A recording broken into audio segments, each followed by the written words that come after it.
I was in a decent fender bender today. The airbags didn't go off, but so the story goes, I'm in one of those roundabouts. Yep. The roundabout is backed way far, and people are aggressively going through this because it's right around the time everyone's starting their workday. It's my turn, and I go, man. It was my turn to freaking go, and all of a sudden, this guy, bat out of hell, is to my left, and it's sort of 2 lanes, but not really. This particular roundabout, they don't have markings for 2 lanes, but people know it's sort of 2 lanes because if you want to go over here, you're lean to the right of this. So the guy cuts in front of me dramatically. I can't jam on the brakes, and I slam into him. Was he already in the circle, or was he merging on with you? He was in the circle. So whose fault is it if I hit him technically? I'm afraid to answer. I think it's my fault, right? Yeah, unfortunately, so they just put. But I don't know. I'm going on record to say I don't know because I'm going to fight this. Yeah, so what my understanding is, they put him in my town, and the rule of thumb I was told is if you're in the circle, you have the right of way. If you're trying to get into it, you got to yield. Right.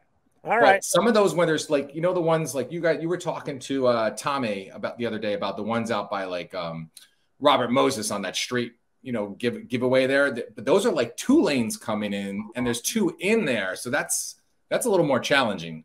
Right. So I'm like, man. And I was heated already because of the cable and the Wi-Fi and all that garbage. And so I'm like, man, this can't be that bad. And my car's, I'll tell you, my car's like a 15. So it's starting to get on the older side. So I'm not that concerned about body damage. Trust me, living in New York, I got enough body damage on my used to be a decent car. But you're good. The kids weren't kids. Nobody. No, it's just me because I was furious about the Wi-Fi. I just took off. I'm like, I'm going to give them a piece of my mind. So and I had a smear crash squeezing into the 59th Street Bridge in New York City, like rush hour. I was going to get my son. He had a play date in Queens. I had to get over the bridge, and everybody. The merge is like this. There's no real lanes anymore. And everyone's just trying to squeeze into 2 lanes so they can get over the bridge. And this guy squeezed and just smeared the whole side of my car in yellow. So my car actually has yellow on the side already, even though it's a black vehicle. But anyway, so I'm like, how bad can this be? So we pull over. I jump out aggressively because I've seen the videos. Did you punch any cars? No, but I jump out aggressively to take the power position. Like I ain't getting in a fist fight over this. So I gotta show some strength here. And then he's like, oh man, you all right? I thought you saw me, man. I thought you saw me. And I kept commenting, I assumed you saw me. I'm like, dude, you cut right in front of me. What are you kidding? You obviously wanted to go off on this exit. So you realized last second and went for a dramatic turn. And then tell me if this is good or bad. He goes, man, I'm late for work. You think your insurance company will pay for this? And I'm like, whoa, slow down. We'll let the insurance companies figure that crap out. And I think he was looking for a little payday. Like, why don't you give me a couple $100 and we'll call it even, And then he goes, give me your number. And I legit gave him my real number. And he goes, look, I'm late for work. I'll try to call you tomorrow, and he takes off. Is that good or bad? No, I think that's good. Sorry, Robert. I think that's good for you, and here's why. If he was on the up and up and he was clean, he would just said, "Here's my insurance card. Give me yours." Right. We're out. The fact that he wants your personal number, right? Yeah, it means he's just wants some cash, or he just doesn't want a police report, and you're probably never going to hear from him again. I think he has 5 days, and I'm starting to think like, wow, why did he have to take off so quick? I mean, it was right around 9 o'clock or what time did the live stream? Yeah, it was probably around 9, maybe a little later. So, yeah, it could go either way. But he's like, I don't have time. I got to get out of here. You didn't get his information. Huh? You didn't get his information. Well, he gave me his cell number as well. Okay, so as far as you're concerned, information was traded, and then you took pictures at the scene with your phone, and yeah, that's all you got to worry about. The lesson here, I think that I know you've learned now is don't be a Karen and drive aggressively to go yell at the utility company. I guess that is the lesson, but I gave them more of a piece of my mind because now I'm heated. Of course. And I just got hit coming here. Right. If you leave the scene without the police there, then nothing happens. The damage is not documented at the scene. Yes. You're good. I like how you looked up the 5 days already as soon as you got home. Oh, man, dude. I'm ready to trade in my vehicle. So I'm like, look, I'm going to get less now because then I got home. And I'm like, man, I got to make sure I could drive this because it's the left, front headlight, that plastic, casing. It's all plastic. That plastic casing is gone, and it doesn't look good. But all the lights work for now. And then I'm looking at him like to fix this thing. I hit him just right. No, he hit me. No, he hit me. He hit you. Yep, that's what Thank you, Robert. You heard me. He hit me. I'm looking. I'm like, I have to replace three separate panels to legit fix this for real. That's got to be thousands of dollars, right? Who drives a yellow car? It's not yellow. It was smeared yellow from a work van.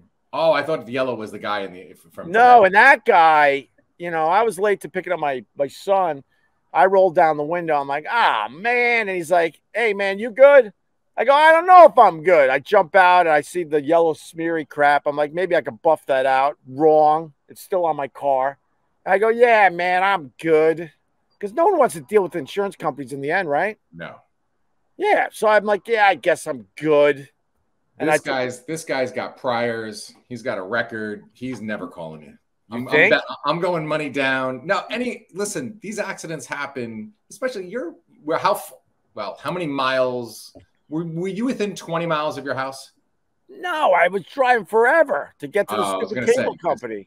I'm thinking of the money elevation. If it's anybody who's got proper insurance, they're pulling over, they're holding up traffic for hours so they can exchange all this nonsense.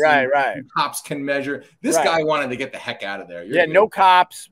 No. But then I'm thinking, I want to try to fight this. But I was excited when he left right away because I'm thinking, technically, Robert, as my lawyer, thank you, listen closely. Robert will let me answer this question. I think I did hit him, technically. We don't know. There was no. No, I didn't hit him. You're right, lawyer Robert. There was a merger. There was a merger of vehicles. Right. I think it was an accident. I think that it could be, based on the evidence that I'm told, it's probably just no fault. Yeah, I didn't hit him. He hit me. That's right. I forgot I'm live streaming for the people. By the way, RJ, he's one of our guys. $20. I appreciate it, but this one's going to cost a little more than that. I looked at the panels and I'm like, really? It couldn't be one panel I have to replace. I got to replace the casing on the headlight, and then definitely the side panel, the underneath panel. That's basically just take some colored clear paper, in a Target, gel lights, and then duct tape. You're fine. There's definitely duct tape in my future. I have to say.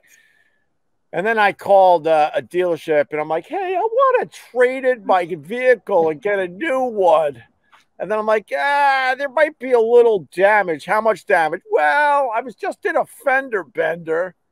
And he's like, well, give me the VIN number and the miles and maybe take a few pictures of the body. I'm like, do I have to take pictures of the entire body of the car? They'll take it. They want used cars. They just gave my dad like $2,000 for some 20-year-old car that he used to use to just beat around and throw grass seed in the back. And they don't care. They'll take it.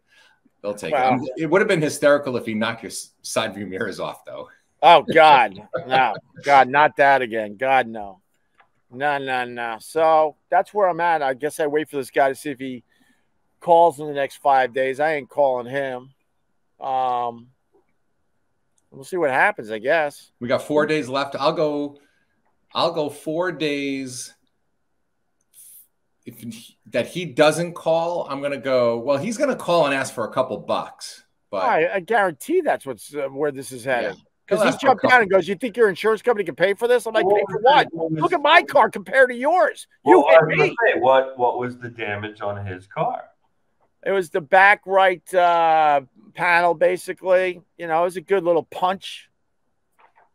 More than a punch. It was a decent fender bender today. Yes. If he calls before Monday, I'll give a $25 super chat. That's how confident I am. He's not calling. 25. All right. 25 is not a lot, but maybe that's not enough. But you know. Whatever. I'll be honest with you, though. He said he couldn't call today, but he's going to try to call tomorrow. And then is it 5 business days or 5 days? I don't even think he's going to call by Monday. I don't think he'll call this weekend. I like how Nick Umrich thinks. Don't answer the phone. Make him leave a message. Ooh. You can't leave a message on my phone. You can't leave a message on my phone. No. No, you can't. That would be good, though, because he'd leave evidence in that voicemail. Well, what I want to do is, like, he calls and I just go, "Who are you? What? An accident? And where?" You dialed the wrong number. I'm like, I don't live there. What are you talking about? Someone obviously gave you the wrong number. Do you have a police report? Do you have pictures of this car? He didn't take any pictures. Nothing, man. Really? Yes. I think you're good. He doesn't want any problems. Because he knows he cut me off. That's what I feel like. Yeah. That's high five. We'll see you later. Yeah.